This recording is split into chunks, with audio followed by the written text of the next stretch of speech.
My brothers and sisters, may the Lord be with you. A reading from the Holy Gospel according to Luke. Jesus said to his disciples, "As it was in the days of Noah, so it will be in the days of the Son of Man. They were eating and drinking, marrying and giving in marriage up to the day that Noah entered the ark, and the flood came and destroyed them all. Similarly, as it was in the days of Lot, they were eating, drinking, buying, selling, planting, building, on the day when Lot left Sodom. Fire and brimstone rained from the sky to destroy them all.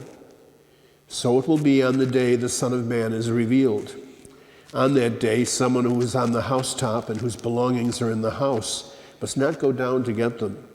And likewise, one in the field must not return to what was left behind. Remember the wife of Lot. Whoever seeks to preserve his life will lose it, but whoever loses it will save it. I tell you, on that night there will be two people in one bed, and one will be taken and the other left. And there will be two women grinding meal together, and one will be taken and the other left."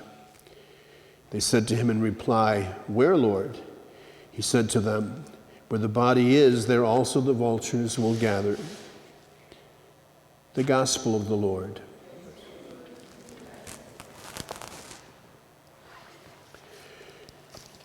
We celebrate today the memory of St. Martin of Tours, who was a pagan born in Hungary and went to France and became a Christian and had been a soldier initially. And ironically, as we celebrate Veterans Day today, he is the patron of soldiers. And so it's a good thing that we have this remembrance of him on this particular day as we call to memory all those who've given their life or their service for the sake of freedom. Martin ended up forming a monastery, the first monastery in France, in fact, and he, under the auspices of St. Hilary, he was very happy there, living a monastic life. People, however, were so taken with his holiness that there was a real push to have him become their bishop, and they kept coming trying to get him to take on that role, and it got so bad that at a certain point he started hiding from them. And he either hid in the caves or he hid in the geese pen. And what happened, ironically, so tradition tells us, is that the one day when he was hiding in the geese pen, all the geese started cackling, and they heard them cackling and went out and realized he was there and then took him off to make him their bishop. That might be where we got the old phrase, "the goose is cooked," I don't know. But it's sort of ironic that on this feast of St. Martin, traditionally, you're supposed to eat a goose. And it's surely not a nice way to thank the geese who ended up becoming the facilitators for him becoming bishop of the area.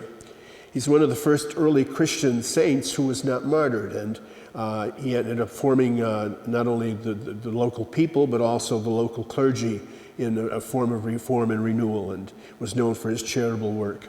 And so as we remember St. Martin today and what he gave to the church, we're in turn reminded that we too are asked to give whatever we have in our time and talents for the building up of that same kingdom.